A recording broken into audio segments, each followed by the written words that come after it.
Lots of people have never heard of lymphoma when they're diagnosed with it, so you're challenged with explaining to your friends that you have cancer, trying to explain a disease to other people that they don't have any clue what it is. It's a bit of an odd thing, the lymphoma, because you don't know where it's going to impact you next. It's a tumor, basically just like any other type of cancer, and it can be pretty devastating, especially if it gets further along in its stages. Lymphomas are a cancer from a cell we call lymphocytes, a blood-derived cell, and lymphocytes normally are responsible for the immune system. So it's a cancer of the immune system. Je suis pas tombé des nues, puis genre, t'es en pleine forme, puis tu te fais dire « t'es malade ». Non, non, non, j'avais les jambes grosses de même. Mon état de santé était lamentable à tous les niveaux. I had a small lump here. I had a doctor tell me it was nothing. I had a different doctor 18 months later say, you know, I think we should pursue that. I felt great. I was working out. I had none of the signs of lymphoma. The actual day that I discovered it, I would say was a day that I reached into my pocket, in my pants pocket for a tissue and noticed that there were lumps in the upper thigh area. And then I went to the doctor and he said, we better ultrasound this, and that's where it started. I just had this sharp pain in my chest and things weren't right. It wasn't getting any better, it just kept getting worse and worse. And then I realized that I had a grapefruit-sized tumor over top of my heart, and it had progressed to about stage 3. Shockingly, it came back that I had cancer, and I just couldn't believe it, that I felt great. I waited through Christmas and found out in January that I was diagnosed with lymphoma. I think at first the life expectancy was the biggest question in my mind, and now I go through the treatments, I go through the recovery, and then I find, okay, how has my life changed? And I move forward from there. When I was first told, I was ready to battle. I said, I can do this, you know. If Lance Armstrong and, you know, Saku Koivu and Mario Lemieux, if they can do it, then I can do it. But once the chemotherapy started and the reality kicked in, I started to lose some hope for sure. I was diagnosed at a time when we were actually looking to start a family. And so instead of going down that path, I spent the next several years dealing with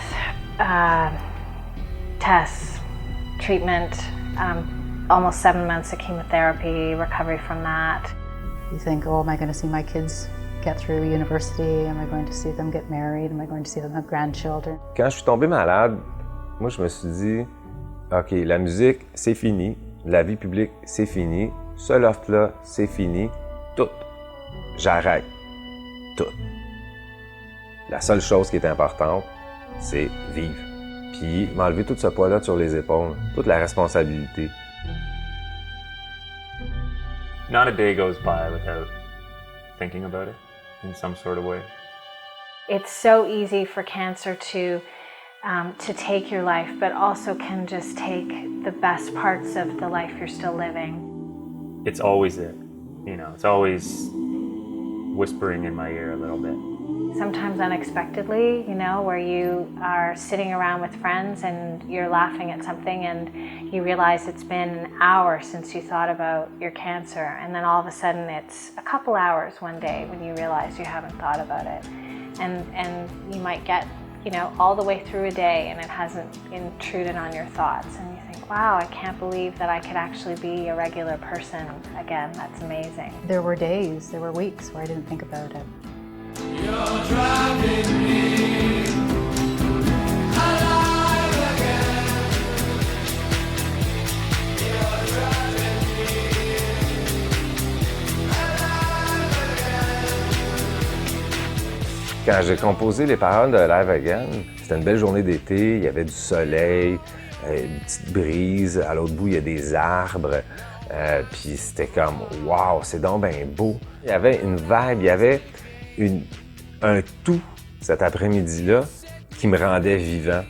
D'aucune façon, il y avait l'idée de maladie, l'idée de mort.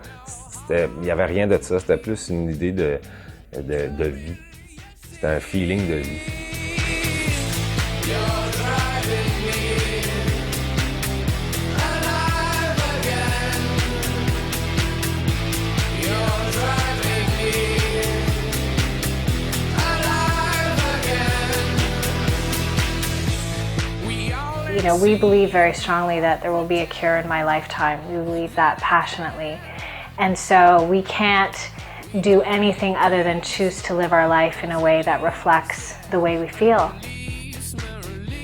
We decided to go ahead and made the choice to have a family together, to live our life as normally as we could, because we believe so strongly that lymphoma will not end my life.